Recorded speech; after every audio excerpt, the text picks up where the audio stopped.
Most ceramic coatings will fail within a year because shops will skip these crucial steps. Let us show you how we make our ceramic coatings last 6 years. If you're investing into protection for your car, this video will be worth your time. I'm gonna hand it off to Matt now. Hey guys, my name is Matt. I'm gonna be showing you guys our ceramic coating process step by step. We're gonna begin the wash process. The first thing I'm gonna do is rinse off any loose dirt from the vehicle. Now we're gonna clean the wheels. Especially on an M3 like this, it has big brakes, which creates a lot of brake dust, which then gets caked onto all the wheels.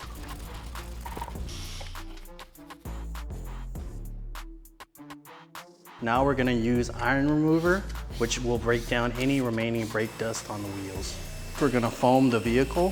What foam does is it sits on the vehicle, it clings to the dirt and pulls it off the car. That way when we make contact, it doesn't scratch the vehicle.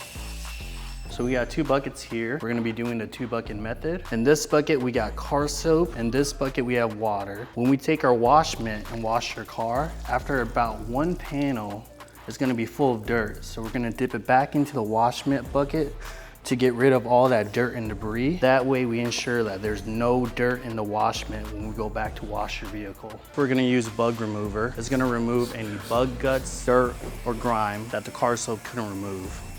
We're gonna use iron remover again, but this time on your paint because your wheels kick up a lot of brake dust all over the vehicle and we wanna make sure that it's free of any contamination. So the last part of our wash and decontamination process is to do a clay treatment of the entire vehicle. And the reason for that is clay will remove the last remaining contamination that could not be removed by chemicals. All that's left to do is dry the car. We're gonna use a leaf blower, and the reason being is we don't wanna touch the paint too much because touching the paint can cause scratching or marring, and that can happen with like a drying towel. So we're gonna get off most of the water with the leaf blower and then dry whatever else we need to. We're gonna prep the car for the polishing step. What we'll do is tape off anything that we don't want our polishing compound to get on. An example is plastic trim. If we get some polish on it, it'll create an ashy texture that just doesn't look good, and it's really hard to get off. The reason we're polishing the entire car is because we want to get rid of any swirls, scratches. Some cars come in and they have some, hazy paint or a little bit of sun fade, a little bit of oxidation. We basically want to transform the car to look almost new again. Depending on the condition of the car, we can only do so much, but we try our best to just bring out the glossiest finish that we can. The ceramic coating the car, we could lock in that glossy look and it will last for many years. The polishing step is crucial for proper adhesion of the ceramic coating. Other than just getting gloss, it's to make sure that once we put the coating on, it is going directly on the paint. Without polishing the car, you may not get the 2 years, 5 years, 6 years out of the ceramic coating. All right, so now what we're gonna do is assess the paint on this car. So I've got my scan grip light here, and this is really good at finding any imperfections like swirls, scratches, anything that doesn't look good. It also gives us a true representation of how the paint will look when it's outside and the sun's shining on it. This helps us achieve the best result we can. Lighting is extremely important when it comes to any form of paint correction. Now this car, it's in pretty good condition already. There's not a whole lot of scratches or swirls, just a few minor things. So we're not gonna do any crazy polishing because polishing will essentially remove paint. That's what it does. We're removing some clear coat to kind of even out the scratches and remove them. So in this case, there aren't a whole lot of scratches and swirls. We're gonna just do a lighter polish, preserve as much paint on the car as we can. That way, the paint will last for many, many years. If we were to do a full-blown paint correction, the car would not have a whole lot of paint left. That means 5, 6 years from now, when this coating has ran its lifetime and the car wants to get polished again so it can go through another coating process, there won't be a whole lot of paint to work with, and we don't want that to happen. So we just finished polishing the paint. Our next step is to use panel prep. What panel prep does is It cleans the surface of any leftover polishing oils, and it also acts as a primer for the ceramic coating. So as you saw earlier, we have to do a whole lot of work before we even get to the application of the ceramic coating itself. You could say applying the ceramic coating is probably the easiest part of the whole process and the fastest. The preparation takes at least a day or 2 days. And when we start the application, we'll probably be done in like 2-3 hours. Let's take a look at the application process, and then this car will be complete.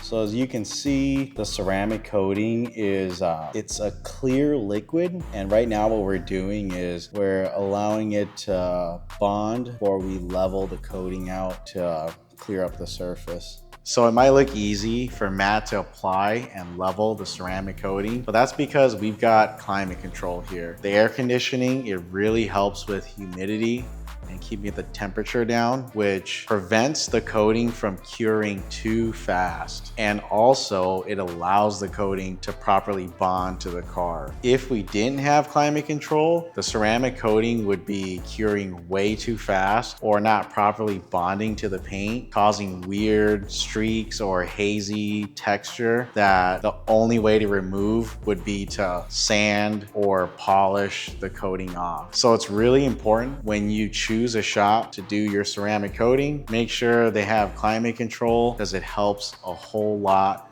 with getting a really quality job done and getting the proper results to ensure that your ceramic coating will last as long as possible. So with our ceramic coating process, we don't just coat your paint, we'll actually do the glass and as well as the wheels. Now the reason for doing the wheels, especially on a car like this with black rims, they get dirty really easily. Brake dust gets kicked up all over it and it cakes on over time. Now once they're ceramic coated, the brake dust and dirt has a much harder time sticking onto the wheels and a way easier time washing and rinsing right off. So your wheels will stay nice and new looking all the time. Super easy to clean. The purpose of doing the glass is it'll act similar to Rain-X, where water just beads right off. That creates a safer driving experience, right? Water clears itself out and you can see just fine while you're driving. So I actually forgot to tell you guys, we coat the plastics and the headlights. Basically everything on the exterior of the vehicle for maximum protection. We did use a separate coating for just the paint, a separate coating for the wheels, a separate coating for the glass, and even a separate coating for the PPF. And why that matters is each coating is designed to bond to a different type of surface, giving it the best protection possible. This car is ready for the customer to pick it up, and that's not where everything ends. In 30 days, we're gonna have him come back so we can give it another wash, and we wanna see water beading all over the car. That's how we know the ceramic coating has properly cured and bonded to the paint. We do this checkup because we want to make sure that we didn't miss any spots. And if we did miss a spot, we can address it at that time, recoat it, and it'll be good to go. Now, another thing is we do another checkup at the 1 year mark where we'll have this customer come back in 1 year. We'll give it a decontamination wash, make sure that we're also still seeing that hydrophobic water beading effect. And if it's still doing that after 1 year, then we know for sure that this coating is working at its absolute best, and we can feel good